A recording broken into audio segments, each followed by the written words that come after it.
All the good that is to be made manifest in man's life is already an accomplished fact in divine mind, and is released through man's recognition or spoken word.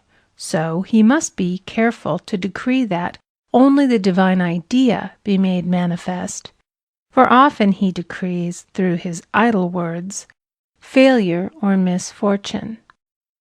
It is therefore of the utmost importance to word one's demands correctly. If one desires a home, friend, position, or any other good thing, make the demand for the divine selection. For example, Infinite Spirit, open the way for my right home, my right friend, my right position. I give thanks that it now manifests under grace in a perfect way. The latter part of this statement is most important. For example, I knew a woman who demanded $1,000. Her daughter was injured, and they received $1,000 indemnity, so it did not come in a perfect way. The demand should have been worded in this way: Infinite Spirit, I give thanks that the $1,000, which is mine by divine right, is now released and reaches me under grace in a perfect way.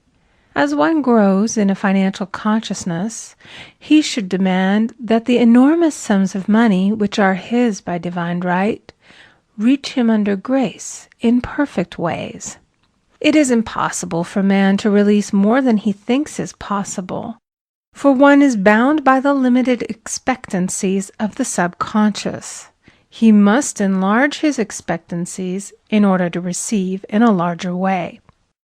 Man so often limits himself in his demands. For example, a student made the demands for $600 by a certain date. He did receive it, but heard afterwards that he came very near receiving $1,000, but he was given just $600 as a result of his spoken word. Wealth is a matter of consciousness. The French have a legend giving an example of this. A poor man was walking along a road when he met a traveler, who stopped him and said, "My good friend, I see that you are poor. Take this gold nugget, sell it, and you will be rich all your days." The man was overjoyed at his good fortune and took the nugget home.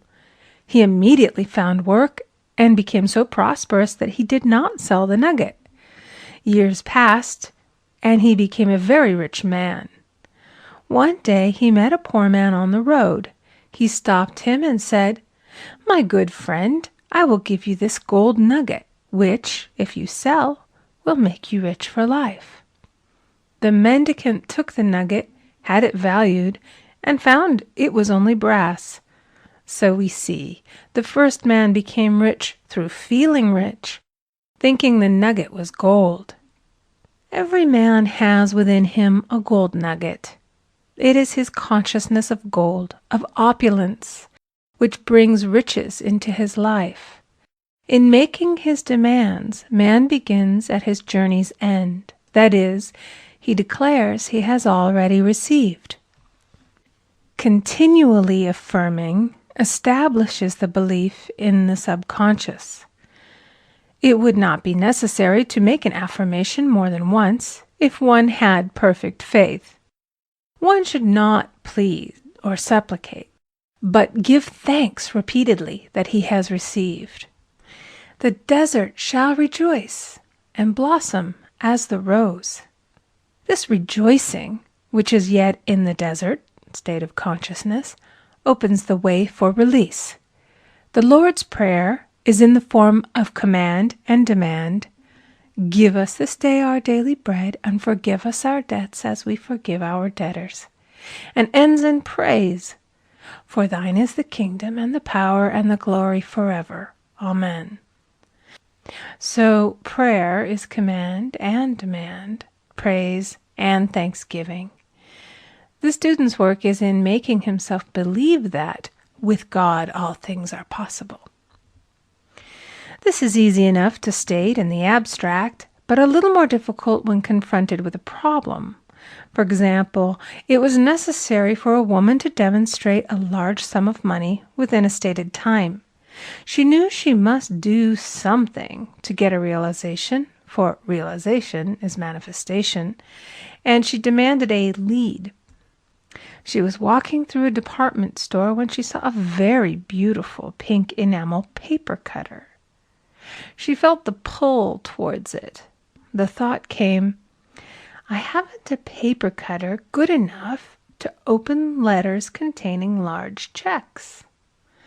So she bought the paper cutter, which the reasoning mind would have called an extravagance.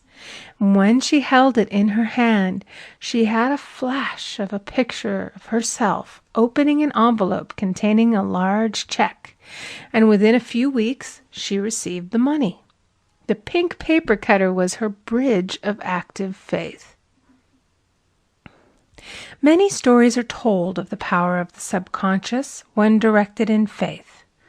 For example, a man was spending the night in a farmhouse. The windows of the room had been nailed down, and in the middle of the night he felt suffocated and made his way in the dark to the window. He could not open it, so he smashed the pane with his fist, drew in draughts of fine fresh air, and had a wonderful night's sleep. The next morning he found he had smashed the glass of a bookcase, and the window had remained closed during the whole night. He had supplied himself with oxygen simply by his thought of oxygen. When a student starts out to demonstrate, he should never turn back. A student once made this wonderful statement. When I ask the Father for anything, I put my foot down and I say, Father, I'll take nothing less than I've asked for, but more. So man should never compromise. Having done all, stand. This is sometimes the most difficult time of demonstrating. The temptation comes to give up, to turn back, to compromise. Demonstrations often come at the 11th hour because man then lets go, that is, stops reasoning, and infinite intelligence has a chance to work. Man's dreary desires are answered drearily, and his impatient desires long delayed or violently fulfilled. For example, a woman asked me why it was she was constantly losing or breaking her glasses. We found she often said to herself and others with vexation, I wish I could get rid of my glasses. So her impatient desire was violently fulfilled. What she should have demanded was perfect eyesight, but what she registered in the subconscious was simply the impatient desire to be rid of her glasses, so they were continually being broken or lost. Two attitudes of mind cause loss. Depreciation, as in the case of the woman who did not appreciate her husband, or fear of loss, which makes a picture of loss in the subconscious. When a student is able to let go of his problem, cast his burden, he will have instantaneous manifestation. For example, a woman was out during a very stormy day, and her umbrella was blown inside out. She was about to make a call on some people whom she had never met, and she did not wish to make her first appearance with a dilapidated umbrella. She could not throw it away, as it did not belong to her. So in desperation she exclaimed, "Oh God, you take charge of this umbrella. I don't know what to do." A moment later a voice behind her said, "Lady, do you want your umbrella mended?" There stood an umbrella mender. She replied, "Indeed I do." The man mended the umbrella while she went into the house to pay her call, and when she returned, she had a good umbrella. So there is always an umbrella mender at hand on man's pathway when one puts the umbrella or situation in God's hands. One should always follow a denial with an affirmation. For example, I was called on the phone late one night to treat a man whom I had never seen. He was apparently very ill. I made the statement, "I deny the appearance of disease. It is unreal." therefore cannot register in his consciousness. This man is a perfect idea in divine mind, pure substance expressing perfection. There is no time or space in divine mind. Therefore, the word reaches instantly its destination and does not return void. I have treated patients in Europe and have found that the result was instantaneous. I am asked so often the difference between visualizing and visioning. Visualizing is a mental process governed by the reasoning or conscious mind. Visioning is a spiritual process governed by intuition or the superconscious mind. The student should train his mind to receive these flashes of inspiration and work out the divine pictures through definite leads. When a man can say, "I desire only that which God desires for me," his false desires fade from the consciousness, and a new set of blueprints is given him by the master architect, the God within. God's plan for each man transcends the limitation of the reasoning mind and is always the square of life, containing health, wealth, love, and perfect self-expression. Many a man is building for himself in imagination a bungalow when he should be building a palace. If a student tries to force a demonstration through the reasoning mind, he brings it to a standstill. "I will hasten it, saith the Lord." He should act only through intuition or definite leads. Rest in the Lord and wait patiently. Trust also in Him, and He will bring it to pass. I have seen the law work in the most astonishing manner. For example, a student stated that it was necessary for her to have $100 by the following day. It was a debt of vital importance which had to be met. I spoke the word, declaring Spirit was never too late, and that the supply was at hand. That evening she phoned me of the miracle. She said that the thought came to her to go to her safety deposit box at the bank to examine some papers. She looked over the papers, and at the bottom of the box was a new $100 bill. She was astounded, and she said she knew she had never put it there, for she had gone through the papers many times. Man will reach the stage where his word is made flesh, or materialized instantly. Man should make an art of thinking.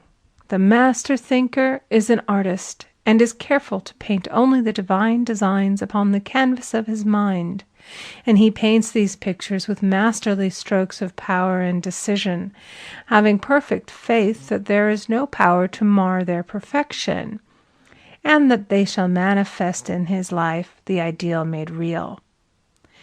All power is given man, through right thinking, to bring his heaven upon his earth, and this is the goal of the game of life. The simple rules are fearless faith, non-resistance, and love.